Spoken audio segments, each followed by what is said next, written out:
آج میں آپ کو ایک بیان بتانے جا رہا ہوں جس میں اللہ کے لیے آنے والے آنسوؤں کی فضیلت کو بیان کیا گیا ہے۔ میرے آقا کا ایک اور ارشاد ہے کہ اللہ کے نزدیک ایک آنسو کا قطرہ جو اللہ کے خوف کے لیے نکلا ہو، دوسرا خون کا قطرہ جو اللہ کے راستے میں گرا ہو۔ الحمدللہ۔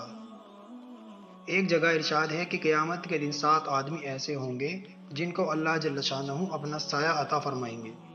ایک وہ شخص جو تنہائی میں اللہ کو یاد کرے اور اس کی وجہ سے اس کی آنکھوں میں آنسو بہنے لگے۔ حضرت ابو بکر صدیق رضی اللہ تعالیٰ عنہ کا ارشاد ہے کہ جو رو سکتا ہے وہ روئے، اور جس کو رونا نہ آئے وہ رونے کی صورت ہی بنا لے۔ محمد بن منقدر جب روتے تھے تو آنسوؤں کو اپنے منہ اور داڑھی سے پونچھتے تھے اور کہتے تھے کہ مجھے یہ روایت پہنچی ہے کہ جہنم کی آگ اس جگہ کو نہیں چھو سکتی جہاں آنسو پہنچے ہو۔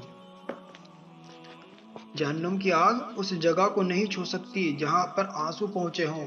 آنسو بھی وہ ہونا چاہیے جو اللہ کی یاد میں نکلا ہو یا اللہ کے خوف سے نکلا ہو۔ ثابت بنانی رحمت اللہ علیہ کی آنکھیں دکھنے لگی۔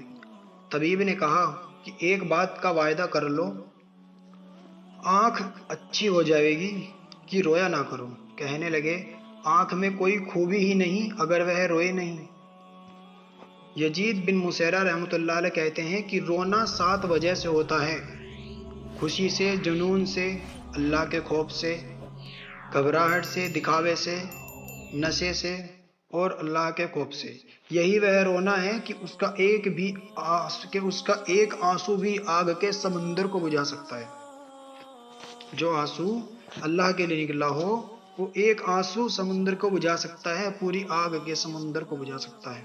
کعبہ احبار رضی اللہ تعالیٰ عنہ کہتے ہیں کہ اس ذات کی قسم جس کے قبضے میں میری جان ہے کہ اگر میں اللہ کے خوف سے روؤں اور آنسو میرے رخسار پر بہنے لگے، یہ مجھے اس سے زیادہ پسند ہے کہ پہاڑ کے برابر سونا صدقہ کروں۔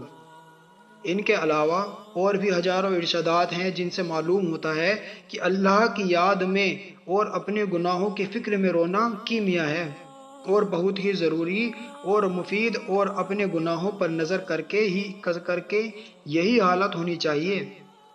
لیکن اس کے ساتھ ہی یہ بھی ضروری ہے کہ اللہ کے فضل اور اس کی رحمت کی امید میں بھی کمی نہ ہو۔ یقیناً اللہ کی رحمت ہر شخص کو ملے گی۔ حضرت عمر رضی اللہ تعالیٰ عنہ کا ارشاد ہے کہ اگر قیامت میں یہ اعلان ہو کہ ایک شخص کے سوا سب کو جہنم میں داخل کرو، تو مجھے اللہ کی رحمت میں یہ امید ہے کہ وہ شخص میں ہی ہوں، اور اگر اعلان ہو کہ ایک شخص کے سوا سب کو جہنم میں داخل کرو تو مجھے اپنے اعمال کو یہ خوف ہے کہ وہ شخص کہیں میں نہ ہوں۔ اس لیے دونوں چیزوں کو علیحدہ علیحدہ رکھنا چاہیے۔ بالخصوص موت کے وقت میں امید کا معاملہ زیادہ ہونا چاہیے۔ حضور صلی اللہ علیہ وسلم کا ارشاد ہے کہ تم میں سے کوئی شخص نہ مرے مگر اللہ تعالیٰ کے ساتھ حسن جان رکھتا ہو۔ امام احمد بن حنبل رحمۃ اللہ علیہ کا جب انتقال ہونے لگا تو انہوں نے اپنے بیٹے کو بلایا اور فرمایا کہ ایسی احادیث مجھے سناؤ جن سے اللہ تعالیٰ کے ساتھ امید بڑھتی ہو۔